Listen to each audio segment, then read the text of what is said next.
Hey guys, and welcome back to another YouTube video. Today we will be trying and coding out a Google search kind of clone in Python, and we will be making that website. It will be really fun trying to code such a really complicated app. But if you think that we are actually going to be doing all of the features of Google search, basically the way we do it is we just use the Google search API and we put it into our code and we get all of the hard stuff done for us. And yeah, so it's pretty simple. And yeah, and I think you will be able to do this with some understanding of Python. You can't just do it without any understanding, but it's really simple, and the API is actually free. Just search for rapid API Google search 3, and then you what you want to do is go to the code snippets, go to Python, click on requests. Now you want to use requests. Request is one of the best ways to actually take that. Like, we have HTTP client and another phase, but all of them are not just that good as how requests are. So yeah, so here what I've done is we are searching the parameter Elon Musk. So you will see what happens when I will just run this program. Now I will run it through the terminal because the data which we will be returning back will be a lot. And sometimes it can just become really complicated. It can kind of crash my VS code, which I do not want. So as you can see, I'm running python 3 test.py. Currently we are just going to be making a command line interface, and later in the tutorial, like in the same tutorial, we will be having the graphical user interface for this application. So as you can see over here, we get this all of this data is basically everything for the for Elon Musk. And I am not going to be telling you who Elon Musk is. I think literally everybody knows him. So here let's just make a thing called search underscore param and make it equal to input. Enter your search parameter, and we just make a colon over here. And now what I will do is I think I'm going to make a f string over here in the URL. So if you don't know what an f string allows you to do, it will allow you to, like, as you can see, bind a variable directly inside of like this string. It's pretty useful. And here basically what we will do now, so what happens now is if I just clear this and if I run python test.py and I just search for like actually let's just search for something like a maths topic, see if everything can pop up. Calculus. Yeah, it will take a second or two, since it's actually pulling out data from like the actual Google. And so yeah, and since we are doing this in Python, uh, yeah, there we go. So we get this whole big huge thing, as you can see over here. So it allows differentials, integrals, and all of that good stuff. So now let me just change the type of the response real quick. It's pretty simple. So JSON underscore response, and the reason why we do that is because we can then pass it and we can access different places of the response more easily, since currently we were having a response and we were just getting the text of the response. Now as you can see over here, it will not only print out what the calculus was called infinitesimal calculus, but it will also do the all of the other meanings of calculus. So we obviously have the continuities and limits and all of the other things. Let me actually zoom in a bit so you guys can also see the code a bit nicely. Alright, so now that we have done that, I'm actually just going to be printing out the JSON-ated response, just so you guys can see there won't be anything like different, but later on we will be able to access the data a lot more easily. So here I'm just going to be just typing out Elon Musk only, as you can see. Now in some areas you will be having, I would say, this thing where whatever it would kind of print out will be in Chinese or Japanese or some language like that. So the thing is that there can be this thing, so you will have to take care of that. So the thing is that I don't know why that happens, but like I think it's just in the API. So now that we have done that, I actually don't want to print out the JSON-native response just like this. I want to do some processing on this. So that's what I'm going to be doing. So for I in actually, first of all, I'm just going to be printing out what do you even think is the length of the JSON-native response. A lot of the times when looping over the JSON-native response is like it can lead to a few issues since there are those individually bound things. So we will first just get the size of the JSON-native response that we have. So we are not printing out the JSON-native response, we are printing out the length of the JSON-native response. So now you might be saying, why is it printing out 5? Well, the reason is that, let me show you. So if I go and print out the JSON-native response, you will see why it's printing out 5. Oops.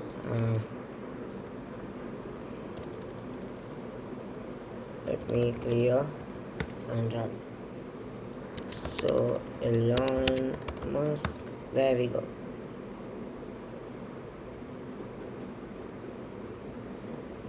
And yeah, so you might be saying it's printing out 5. Why is it printing out 5?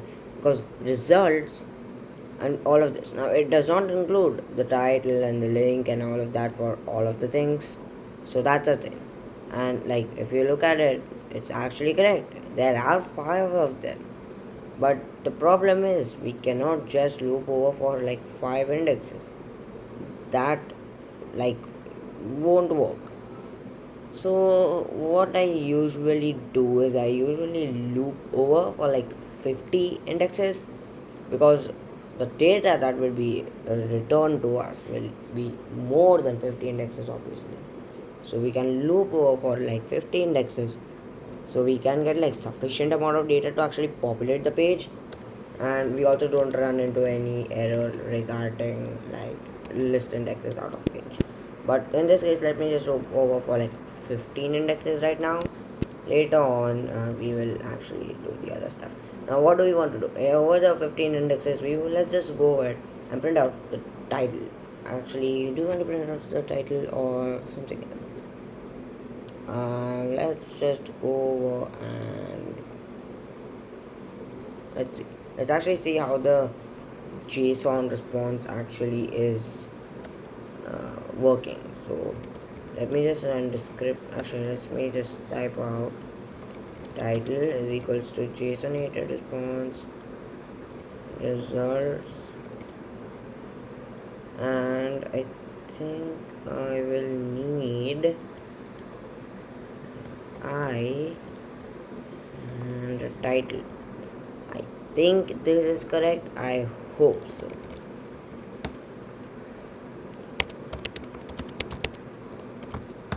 Let's see. Now it will take some time to print it out since we are actually printing out a lot of things right now, and Python is a very slow language. Okay, list index out of range. Okay, I think another problem. Let me just run it for like the number of times it has been shown 5. I think it will work now. Elon Musk. Alright. Let's see. Okay. At least there is no error. Let me print out the title first. I thought I had printed it out. Turns out I hadn't. Python 3 test.py.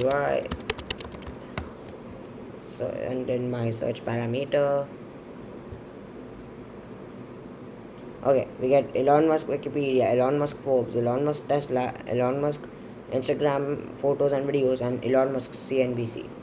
Awesome, and that is working and awesome. So first of all, let me actually just print out the JSON-native response again, because I want to get the description and I want to get the URL. Those are some important things that I want, because without the description, just having the title, won't really matter. I think the description is really important. So we will not only print the title but also print the description. So I've run it and let's just see. Okay, that's something awkward. Let me have a look. Elon Musk.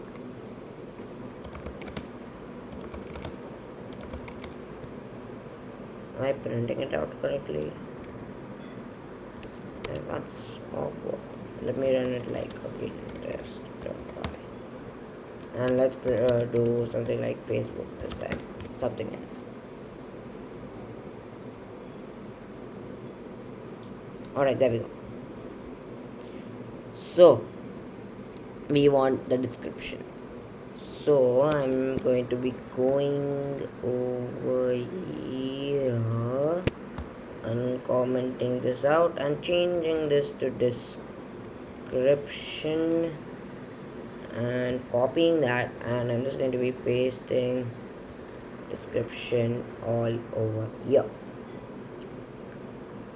And I'm just going to run the python 3 test.py because I want to actually see something important. Is the length of the JSON response the same every single time, or does it change according to the different search parameters, which is something that is actually really important.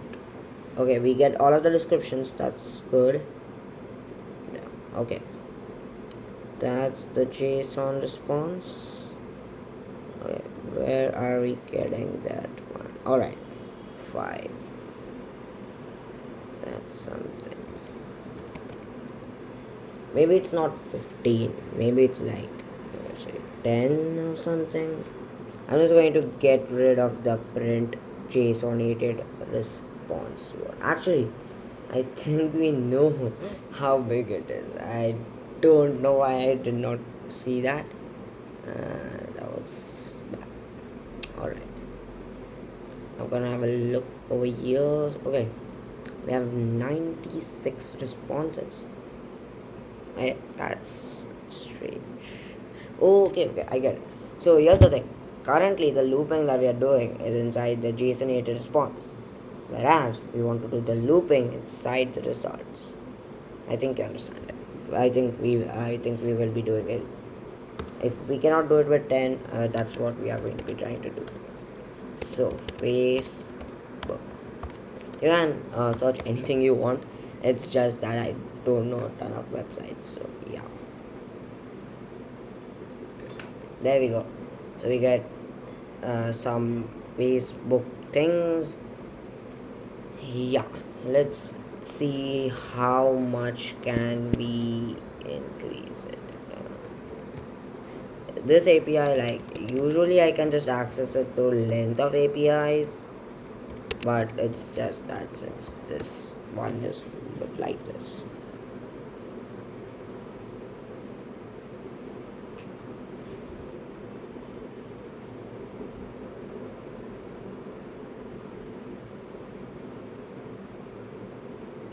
Okay, I think uh, what I'm like seeing till now, this is actually okay. So is it like, wait a second, so why is it 15 working? I'm just trying out random numbers at this point, seeing what fits the most. And you can actually get this really cool thing like how many results did it manage to access from the API. Like when I say Google clone, I mean it just clones everything. Okay, so looks like we cannot access 15 of these. I think I'm just gonna put 13. I think 13 is good. So alright, so now that we have gotten our, I would say, idea in place, let's actually do some code and actually get it moving. So I first of all what I will do is I will actually do one last thing, is also get the link to the thing, like the link. So URL is equals to the JSON-ated response, the results I URL. Oh, it's link. I'm sorry.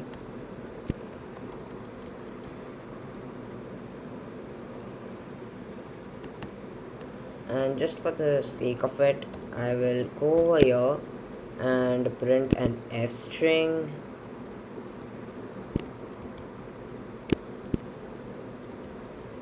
saying this is the description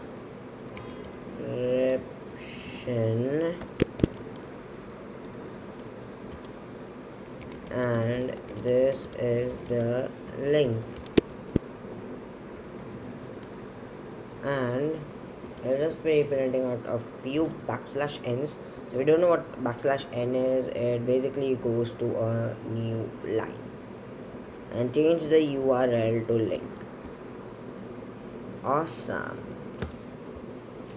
So let's just search YouTube.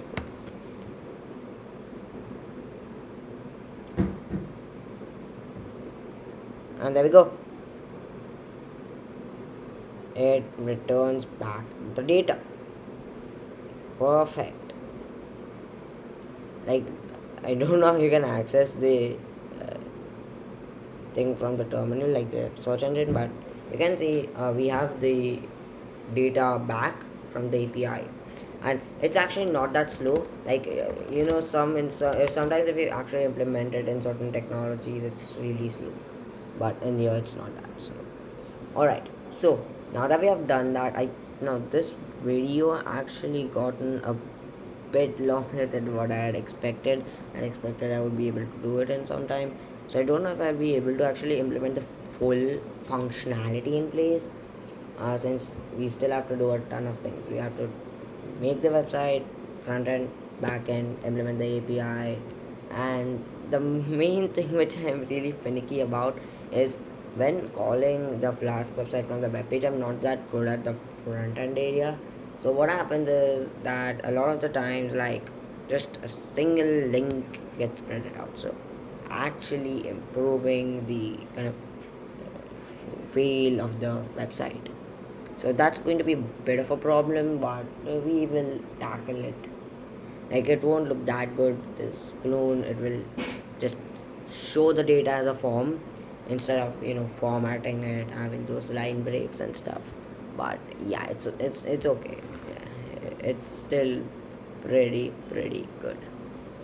Now that we have done that, let's actually yeah, let me just have some water.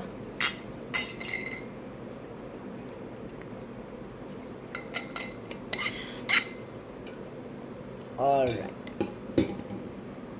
so I'm not going to be continuing the website part in this video. I will have another video. I will literally, I think, be posting it tomorrow or day after tomorrow, like the latest, and where we will be actually making the website. And believe me, it's going to be pretty simple. And by the end, if you don't want to use Google Chrome, you could switch to your own browser. So yeah, hope that you enjoyed the video. It was really fun making, and I had been planning to do this project for a long time. I was looking up how to use the Google API, what was the best way to use the Google API, because literally every single API thing was like coming up with the Google search API. So yeah. So I hope that you like this project. It is a really good, simple project, but also demonstrates a lot of your skills. So yeah, now one quick challenge for you guys: try and do this, make the website on your own. And when I say challenge, don't look up a YouTube video saying like Flask tutorial. No, if you don't know Flask, watch like some documentation, look up the documentation, and try to code this out your own. If you can, drop a comment down below.